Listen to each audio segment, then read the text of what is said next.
KOLD, KOLD, KOLD, our pilot episode.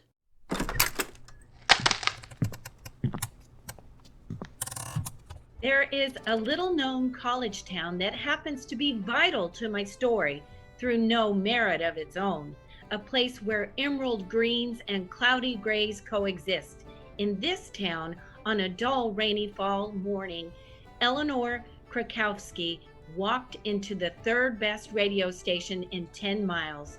By the way she clutched her lapel, she looked nervous. She looked like she was waiting for something legendary. Hello? Great. Just when I'm trying to impress guests, we're infested with eerie sounds? No, I refuse. Today can't start like this. Hello? Oh, and now there's a ghost, too. Wait. Surprise, Miss Eleanor! What kind of surprise is this? Oh, dear, your voice is... You're a frequent caller. Why are you here, sitting in the dark, at 6 a.m.? You don't remember me, Miss Eleanor? I showed up early for my new internship. You're Walter K. Why do you sound so surprised? I won the email and Foley contest for my 14 camels trying to navigate a raging sandstorm from archaeologist Angus's ancient adventures. It was done entirely with practical effects, no digital manipulation at all. Grand prize, an all-expenses-paid internship at my second favorite place in the world, KOLD Radio. And a hardware store gift card for $10. So technically not an unpaid internship. Welcome, Walter. I simply hadn't matched up the name on the email contest with your voice, since you usually just call in as Wacky W. Yeah. Hey guys, it's Wacky W here. Then you say, always fantastic to talk to my friends over the radio waves.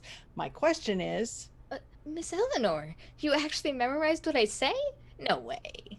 I did, Walter, because you've been calling every day for a year. Even at Christmas, when you asked our science correspondent, what's the chemical formula for a perfect Christmas day? In fact, you always seem to have a very innocent view of life. How old are you? 15 3/4, Miss Eleanor. How old are you? Is your birthday coming up? Because I totally wanted this to be a birthday surprise, too. I was even performing the Foley from your favorite show, Horrible Happenings at Hauser Manor. Well, you'll learn over time not to ask me questions like, how old are you? But today is even more important than my birthday. You didn't have to come at the crack of dawn on Saturday, but I'm very grateful for your enthusiasm because today we make good on my impulsive decisions.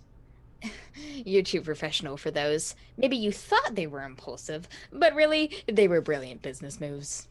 Speaking of business, Walter, before the flood of employees rushes in, could you do a special job for me? Could you write some jingles? Jingles?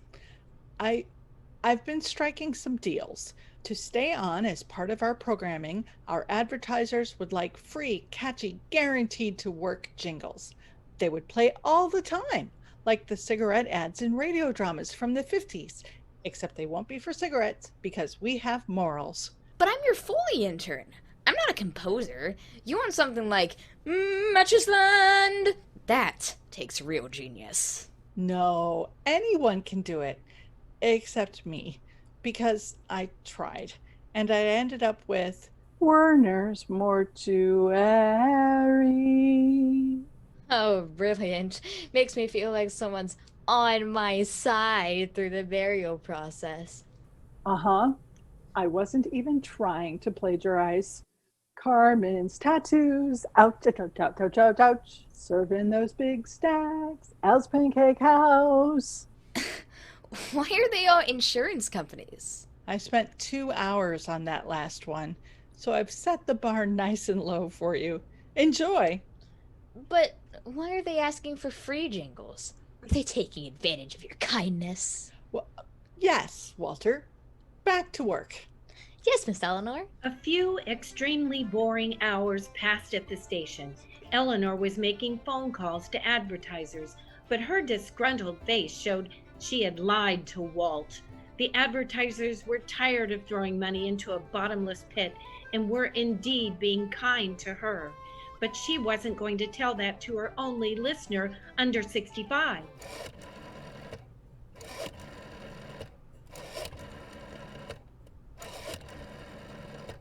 Hello, this is Eleanor Krakowski of KOLD Radio. Who's speaking? Well, Mr. Cook, I've already spoken to 5 of your partners, and I just wanted to remind you that ad space is still wide open, and we now have a resident marketing professional specializing in jingles. Again, my name's Eleanor, not Babe. Oh, 30-second ads are only $200. Yes, you may pay with a Diners Club card as long as it still works. I'm not sure what my marital status has to do with this transaction, but thank you anyway. Goodbye. Finally. Walter, we're keeping another advertiser. I need a jingle for the law office of Ziffrin, Brittenham, Bronkofisher, Gilbert Lurie, and Cook.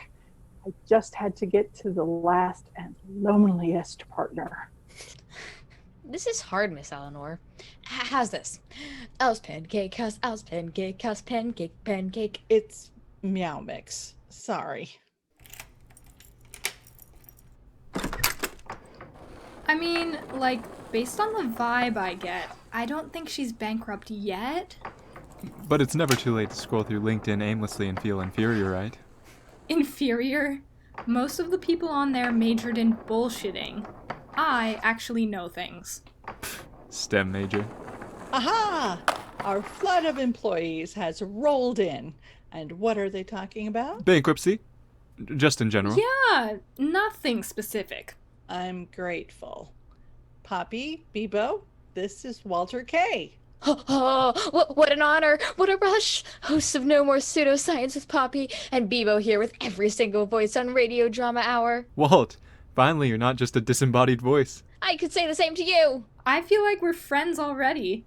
You're like the only guy who calls in. Unless they're calling to ask that we bring the soft rock back. Apparently we used to play the Grateful Dead. And where's the rest of the flood of employees, Miss Eleanor? I mean, I guess at this point, it's more like the trickle that comes out of my faucet when I don't close it really hard. But where's Conall Kaleo, renowned news broadcaster and DJ? And Ara Arroyos with Venga, the Spanish language hour. I always listen to it because that's how language immersion works, right? At some point, my brain will just translate everything like a babblefish, swimming happily because I immersed it in Spanish. I really want to live in his world. To continue our water metaphors, Walter, you're describing a splash in the baby pool, not language immersion. Immersion is more like when you almost drown someone, then pull them out at the last second. My time in Peru with Adolfo proved that. In fact, you know what happened to me there? Where are Ara and Conall, Miss Eleanor? You don't want to hear about how I kept excitedly telling servers in restaurants how salty their food was because I got the words mixed up? Did they leave too? Otto got a better job at the dump. It had, like, benefits. Like getting to take home whatever trash you want? More like health insurance, Walter. And at the dump, she doesn't get any call-ins asking her to go back where she came from. Oh, no. 'Cause she's already where they want her to be. Down in the dumps. Shh. Hands down the saddest pun I've ever heard. Yes, we have been losing our radio professionals in the last few months. They get to do the job they love. They're happy as clams. And then eventually they choose money and comfort over passion. But I'm not bitter. I have all of you. And we're going to completely turn things around. And you have Conall. He's still here, right? He's a legend in the independent radio broadcasting community. On the air every day since he was 10 years old. Well, he left in a huff yesterday, so we'll see if he breaks his streak. Behind the KOLD radio front door stood, well, I can't even say it, the most exquisite musician in history and I'll get the door for you, love. This goof. I've never felt he deserved her husband and manager. Ah, I see now. You think I'm too elderly and feeble to open me own door. Well, can you open it? Oh, no. We're not ready. Is that Conall doing his accents again? I don't think this door deserves me. Joe, you said on the road trip we'd stop off for a big event in a broadcasting corporation on the West Coast. And when you said West Coast, I thought Hollywood.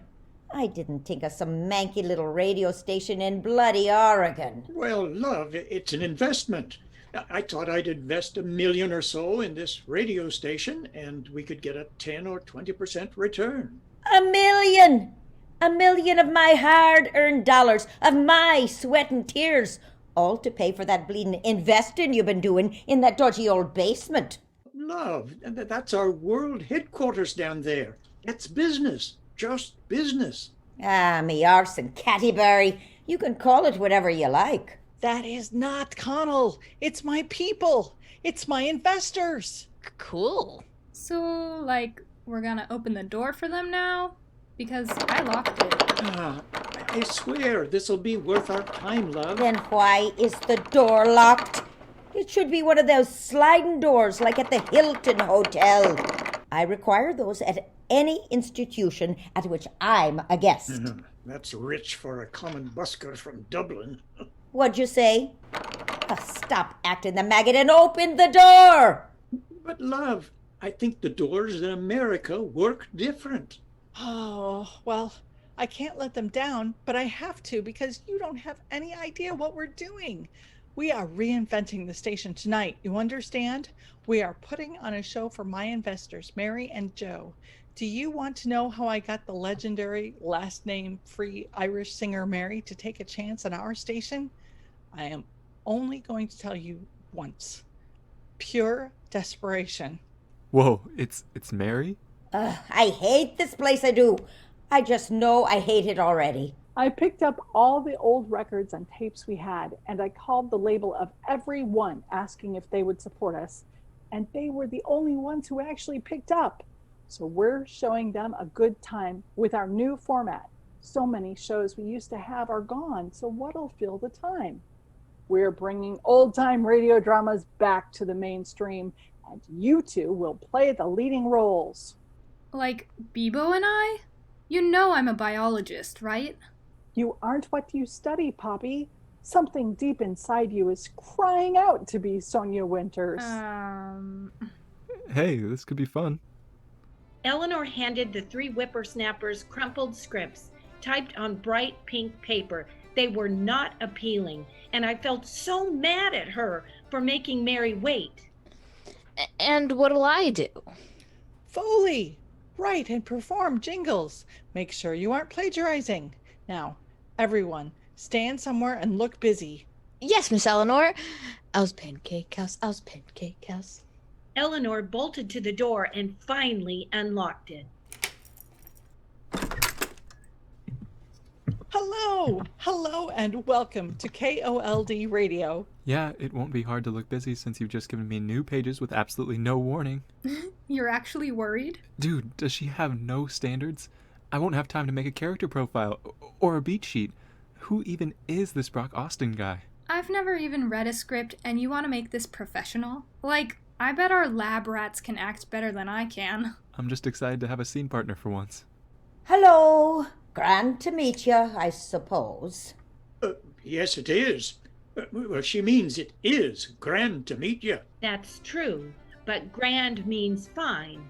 Okay, it's brilliant Irish code. This looks like the kind of kip Joe tried to put me in when I recorded my first album. Oh, well, it's charming, and yes, you could even say it reminds you of the past. We're trying to take people back to the 40s and 50s old-time radio, like one big time machine. What are you saying? I recorded my first album in the 1950s?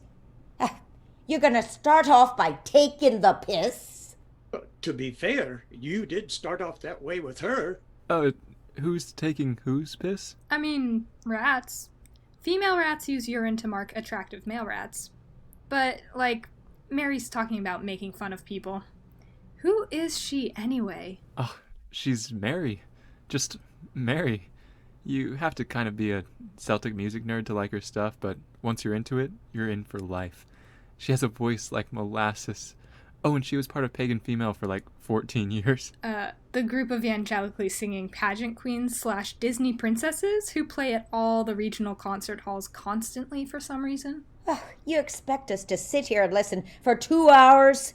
I'm not biding my time in the nursing home waiting to die like your listeners. Yeah, it's hard to believe she was one of them. What was that?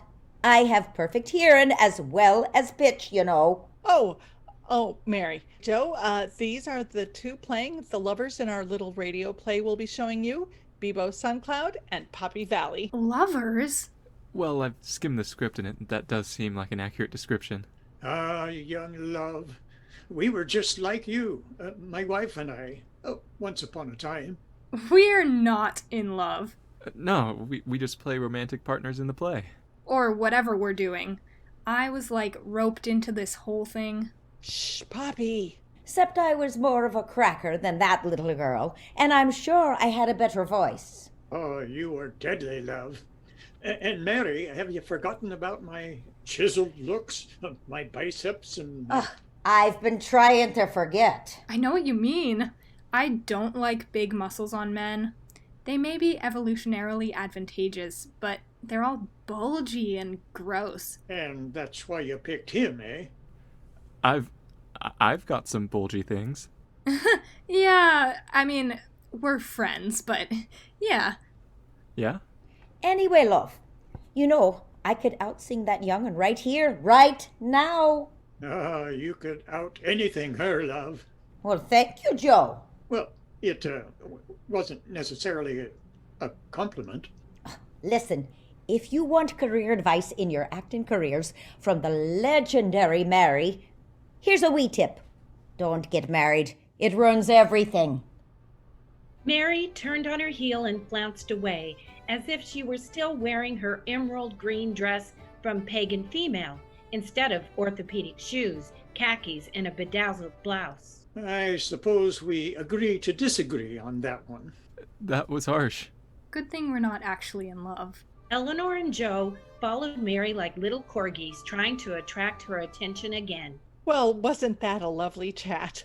Now, let me introduce you to another member of our team. Eleanor, you claim to be a business professional, so why do I feel like you're stalling? Why haven't we got on with this grand radio show? I'm not stalling. I want you to meet our whole team on a personal level before we... But why would I want that? Why did I even come to this dump? Joe promised me a talented bunch of professionals who would reinvent my career. But I got a heap of chiselers making a bags of it instead. You're waiting for your star, aren't you? Conall Kaleo. He is sort of the glue that holds everything together. I'm sure he's just stuck in traffic. Traffic? Here? That's a good one. Mary, she is funny. Stop waiting. Your star is here, but you're about to lose her if you don't show her something deadly. I'm far too important for you lot. And before anyone loses me for good, I like to show them everything they're gonna miss. Let's have a song! Mary, there's no reason to give up on us already. Wait, what did you mean? Little laddie? Me? Yes, you. Get me the most sparkly microphone you have. No, Walt, that won't be neat. Walt had to follow the older woman with the most authority in the room. He dashed into the booth, found a blue pastel sequin-dusted microphone hooked up in the corner, dragged it out, and handed it to Mary. In the meantime, our dazzling star emptied out her purse, face creams, travel-size whiskey, earbuds, mints, and an extra large compact spilled onto the floor before she found... Walt, is it? Take this sheet music and use one of those instruments you've got back there. And give me a D below middle C. Miss Mary, I can't read music. Well, just give me a D then. Plunk it out, a D. Bebo, she just keeps random sheet music in her bag? What kind of emergencies do you need random sheet music for? You'd be surprised, lass. It comes in awfully handy for pubs, uncomfortable family reunions, karaoke bars, strolls at the beach, you know. The dull fluorescent lights still beat down on them, but Mary swept into the center of the room and stood her tallest, which is exactly 5'3". I wasn't there, but if I were, I undoubtedly would have felt the station ripple and transform into a stage with one shining spotlight. Shemelech Mokilamar, O Shemohe Zakilamar. Yorn is fang and sore mer shane, Acqui again Mogilmar.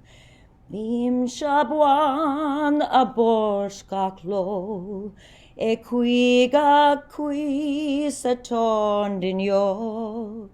Mar squirla wing an borkalbjor, snarim tato rish goin mevron. Shemelech Mokilamar, O Shemohe Zagilamar. Yornes fang and sore mer shane, a queen again, Magilmar.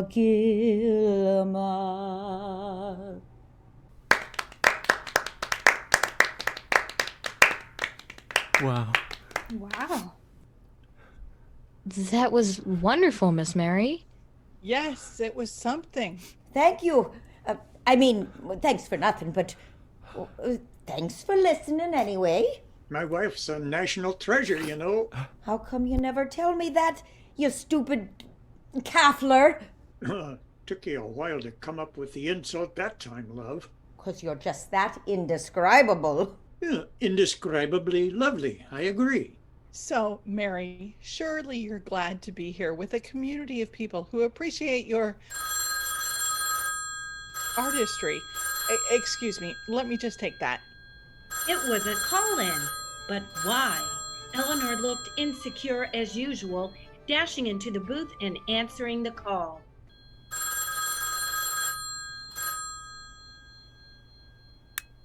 This is Eleanor Krakowski, Managing Director of KOLD Radio, and you, my friend, are on air. Oh my God. I'm sorry. I can barely word. Maybe I could say it better. We just heard the legendary Mary performing live on air. I can't believe it. I don't know what my feelings are doing. So we looked up your address and we're on our way to see the goddess of music live in the flesh. I really cannot believe the station didn't publicize this better. Pagan female forever. I'm gonna bring every album for you to sign, and my arms, and my dog. The crazy ones are back, love. I was on air. I thought my manager promised me anonymity on this trip. I couldn't have expected that Eleanor would foul that up. She's trying her best, but it is all a bit gammy. Well, that's enough of that. Let me remind you that though we are broadcasting, the station is closed. That's what she thought. But I, Petunia Stoneberry, president of the Mary's Mysteries fan club, editor of the MM fanzine and fan site, author of the forthcoming Maryography, would team up with my friends to stage the most maniacal lockpicking in history, all in the name of devotion to music and to the Mary from the past we know and love, whether or not the Mary of today wanted it to happen.